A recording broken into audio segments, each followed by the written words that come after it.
Good morning students. आज हम chapter 11 reading का जो पार्ट है सेकंड वो करने जा रहे हैं। इस चैप्टर में पहले मैंने आपको बताया था कि रीडिंग है जो वो क्या है, उसका मीनिंग क्या है, उसकी ज़रूरत क्यों पड़ती है, स्टार्ट कहाँ से की जाए, टीचर्स जो हैं वो बच्चों को रीडिंग कैसे शुरू करवाएं। तो आज का हमारा टॉपिक है नेक्स्ट मटेरियल्स एंड टेक्निक्स। कौन कौन सी टेक्निक्स या मटेरियल्स हैं जो एक टीचर है प्रेपरेटरी रीडिंग्स को करवाने के लिए करता है। There are various schools of thoughts as regard the time devoted the practice in speech from textbook or form or from a story book. बहुत सारे schools हैं thoughts के जहाँ से हम टाइम डिवोट कर सकते हैं प्रैक्टिस के लिए, स्पीच के लिए, टेक्स्ट बुक में से और स्टोरी बुक में से. But one is common that it should be purely incidental और प्रिपरेटरी रीडिंग, पर उनमें से सबसे ज़्यादा फेमस जो है वो एक्सीडेंटल और इंसिडेंटल और प्रेपरेटरी रीडिंग है जो वो इम्पॉर्टेंट है। ये मैंने आपको पिछली वीडियो में बताया था कि प्रेपरेटरी रीडिंग है जो वो कैसे की जाती है। टीचर पहले उनको लिसनिंग और स्पीकिंग सिखाएगा। जब बच्चा लिसनिंग और स्पीकिंग सीख जाएगा तो उसके बाद वो रीडिंग के कंसेप्ट पे आएंगे और उसके लिए वो बहुत सारे मटेरियल्स यूज़ करेंगे, जैसे पिक्चर्स है, स्केचेस हैं, इस तरह से। अगर ये अवेलेबल नहीं हो सकते तो टीचर है जो चॉक बोर्ड का यूज़ करता है, उस पर पिक्चर्स अल्फ़ाबेटिक्स बना के बच्चों को रीडिंग सिखाता है। तो इस जो टॉपिक में हम प्री रीडिंग स्टेज है, जो प्रेपरेटरी मतलब होता है प्री रीडिंग स्टेज, रीडिंग करवाने से पहले टीचर है जो वो किन किन मटेरियल और टेक्निक्स का यूज़ करेगा कि बच्चों को अच्छी तरह से रीडिंग है जो वो आ जाए। इसके लिए वो क्या करेगा, रीडिंग कार्ड्स यूज़ करेगा जिसमें वर्ल्ड कार्ड होंगे, सेंटेंस कार्ड होंगे, पिक्चर्स और कार्ड्स होंगे। फ्लैश कार्ड्स यूज़ करेगा, चॉक बोर्ड का यूज़ करेगा, use of action, substitution tables का भी वो यूज़ करेगा। रीडिंग गेम्स के ज़रिए रीडिंग सिखाएगा। रिकॉग्नाइजेशन गेम्स, कुछ गेम्स होगी रिकॉग्नाइजेशन, उनके ज़रिए भी वो रीडिंग करने की जो बच्चों को हैबिट है वो सिखाएगा। तो इस टॉपिक में हमने उन टेक्निक्स को टर्न वाइज पढ़ना है कि वो रीडिंग वो कैसे यूज़ की जा सकती है टीचर की ओर से। The use of reading cards, पहला पॉइंट है use of reading cards. Reading cards को कैसे यूज़ करेगा, reading cards with bold words, उसमें क्या होंगे, बोल्ड मतलब बड़े वर्ड्स होंगे, prepare by the teacher himself, teacher खुद से प्रिपेयर करेगा। फ्लैश्ड एट द क्लास में वो फ्लैश करवाएगा उनको, मतलब जो है वॉल पे लगाएगा या चॉक बोर्ड पे लगाएगा। Can bring variety bridge the aural lessons and the reading books, और उसमें से वैरायटी लेके आएगा कि बच्चे ऑरल लेसन बोल के कर सके और बुक्स है जो उनको रीड कर सके। फॉर एग्जाम्पल कप, उसने एक कप वर्ड दे दिया, इट इज़ अ कप, ये कप है। The cup is a saucer. तो कप एक वर्ड दे दिया, वर्ड से एक सेंटेंस बन गया, उसके बाद एक वर्ड दे दिया, फ्रेज दे दिया, और फ्रेज से क्या बन गया, एक सेंटेंस बन गया। इस तरह से वो रीडिंग कार्ड का यूज़ करेगा। These cards can be used for word building also, इससे वर्ल्ड भी बिल्ड करवाए जा सकते हैं। ये तो सेंटेंस बिल्ड हो गए, वर्ल्ड भी बिल्ड करवाए जा सकते हैं। Pupils can instructed to form new words reading two cards, वो टू कार्ड से सीख सकते हैं। जैसे कि कार्ड नंबर वन में उसने लिखा क्लास, सेकंड में लिखा रूम, तो वो नया वर्ड क्या बन गया, क्लासरूम। प्लेइंग क्या बन गया, playing. Text book. Chalk board. इस तरह से दोनों कार्ड्स का यूज़ करके एक नया वर्ड है जो वो बनाया जा सकता है। प्रैक्टिस करके बच्चे जो ऑटोमेटिकली अंडरस्टैंडिंग इसको कर सकते हैं। सेकंड पॉइंट है जी हमारा फ्लैश कार्ड्स क्या होते हैं, opposites, phrases, idioms, colours, objections can be explain in a better way with the help of flash cards. इन सब को फ्लैश कार्ड की हेल्प से अच्छी तरह से एक्सप्लेन किया जा सकता है if used in a language class, अगर हम इसको लैंग्वेज क्लास में यूज़ करें। लैंग्वेज क्लास मतलब इंग्लिश की class. On one card, a word or name of the object is written. On the other, a picture or structure is drawn. एक card पे तो हमने वर्ड लिख लिया या किसी ऑब्जेक्ट, किसी चीज़ का नाम लिख लिया, और दूसरे कार्ड पे हमने उसकी एक पिक्चर बना दी। The teacher shows the flash card, teacher है जो फ्लैश कार्ड को दिखाएगा, and make the student speak the words, और बच्चों को बोलेगा कि वो वर्ड है जो उसमें लिखा हुआ उसको बोले। Even when the picture disappears, जब बच्चों को पिक्चर दिखाई जाती है the student start recognising the word और द लेटर, और बच्चे हैं जो उस पिक्चर से रिकोगनाइज करते हैं, अंडरस्टैंड करते हैं कि ये वर्ड या लेटर क्या है। जैसे कि हमने छोटे बच्चों को आपने देखा होगा कि एप्पल दिखाया जाता है, ये क्या है, ए फॉर एप्पल। तो ये क्या है, एक कार्ड पे हमने ए लेटर लिख दिया, दूसरे कार्ड पे हमने एप्पल की पिक्चर बना दी, तो ये क्या हो गया, बच्चों को हमने बोला ए फॉर एप्पल, ये एप्पल होता है। अब हमने अकेला बच्चों को एप्पल दिखाया तो उसको पता चल जाएगा कि ए फॉर क्या हो गया, एप्पल हो गया। इस तरह से फ्लैश कार्ड यूज़ किए जाते हैं।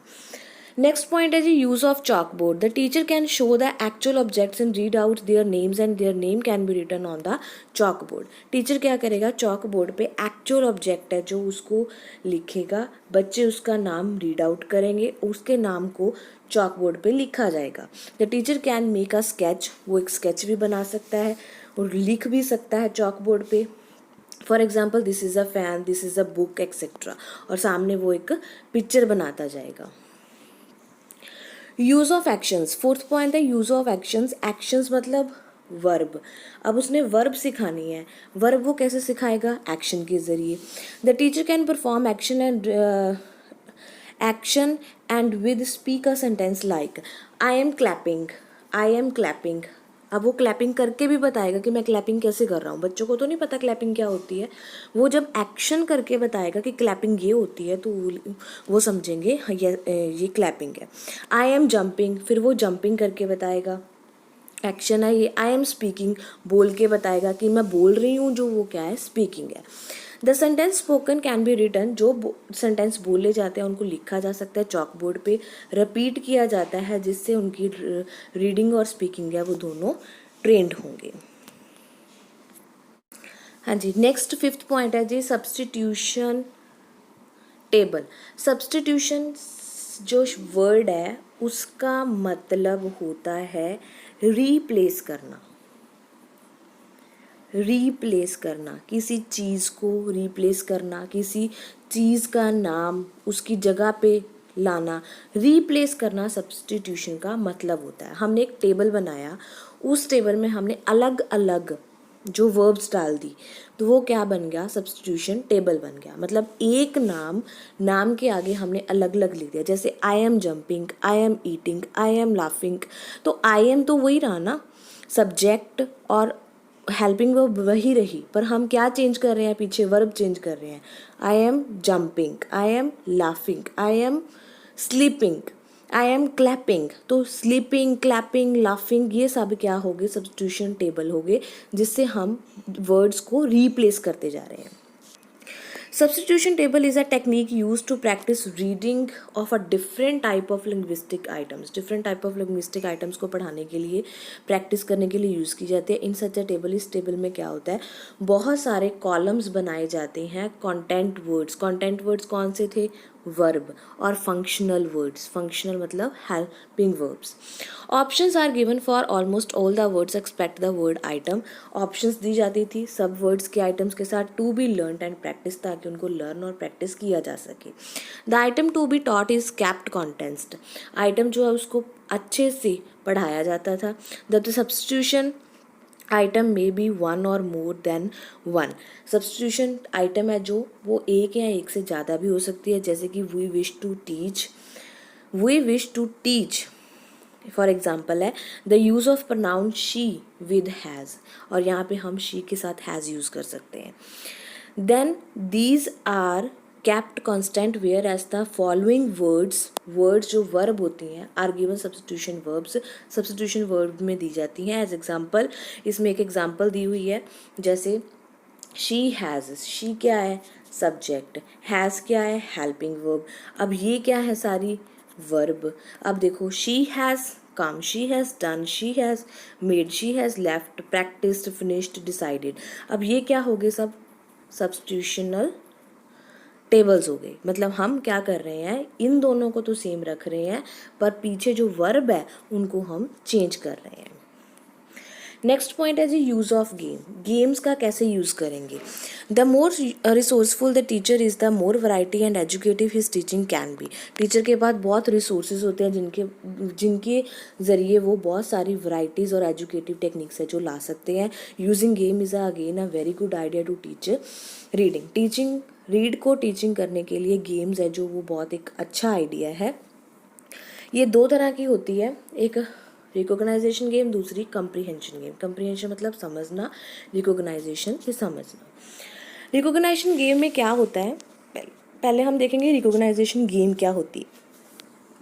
फर्स्ट पॉइंट है जी flash cards is duplication can be prepared. Flash cards prepare किए जाते हैं। One card can be flashed in front of the card. Duplication मतलब दो एक जैसे, double. One card can be flashed in front of the class. एक card को तो क्लास के बाहर लगा दिया। Other set the card can be distributed among the students. और दूसरा कार्ड जो उसी तरह का बना हुआ है वो दूसरे बच्चों को डिस्ट्रीब्यूट कर दिया, बांट दिया। The student who has the card with the same word can stand up, speaks and match. और जिस बच्चे के पास वो कार्ड आ गया जो हमने क्लासरूम में लगाया है, वो क्या करेगा, उस सेम वर्ड आ गया जब उसके पास, तो वो क्या करेगा, खड़ा होगा, उसको बोलेगा और मैच करेगा कि हाँ ये मेरे पास ये कार्ड है। Flash cards of some words in duplication are prepared. Some words का कार्ड वैसे ही प्रिपेयर किए जाते हैं। The class is divided into two groups, equal groups. जैसे 50 बच्चे हैं, 25-25 में 2 ग्रुप बांट दिए। Each group gets one set of card. हर एक ग्रुप को एक सेट कार्ड का सेट दे दिया गया। One student from the groups gets up with the card. The student with the similar word has to get up and speak the word sentence aloud. एक group का बच्चा खड़ा होगा, वो कार्ड में से अपना जो लिखा है वो बोलेगा। दूसरे ग्रुप का बच्चा जिसके पास सेम नाम का कार्ड होगा वो खड़ा होगा, उस सेंटेंस और वर्ड को ऊंची आवाज़ में बोलेगा। और both the students can speak the same word. और फिर दोनों स्टूडेंट उस वर्ड को बोलेंगे and their reading can be checked by the teacher. और उनकी रीडिंग है जो टीचर द्वारा चेक की जाएगी। ये रिकॉग्नाइजेशन गेम हो गई। इसके बाद आती है जी कंप्रीहेंशन गेम। कंप्रीहेंशन गेम कैसे होती है, द शॉप गेम। इसमें सबसे पहले क्या होता है, शॉप गेम होती है। Each team is given a number of fixed card flash. हर एक टीम को number of fixed flash cards दिए जाते हैं। Cards containing the name of the things to be found in the same shop. और contain the name of the things to be found in the same shop. एक shop है, उसमें से वो जाके उस नाम की जो चीज़ें जो कार्ड पे लिखी हैं उनको लेंगे। Read and do games. The teacher in this game writes a number of sentences about actions on the chalkboard. Teacher है जो इस गेम में क्या करेगा, write a number of sentences about action के लिए बहुत सारे सेंटेंस लिखेगा ऑन द चॉकबोर्ड पे। And he has numbers them, तो उनको एक नंबर देगा। Now numbers written on the chits, जो फ्लैश कार्ड्स हैं उन पे नंबर लिखेगा। डिस्ट्रीब्यूटेड अमंग द स्टूडेंट में वो बांट देगा। These the student gets up on the number being called.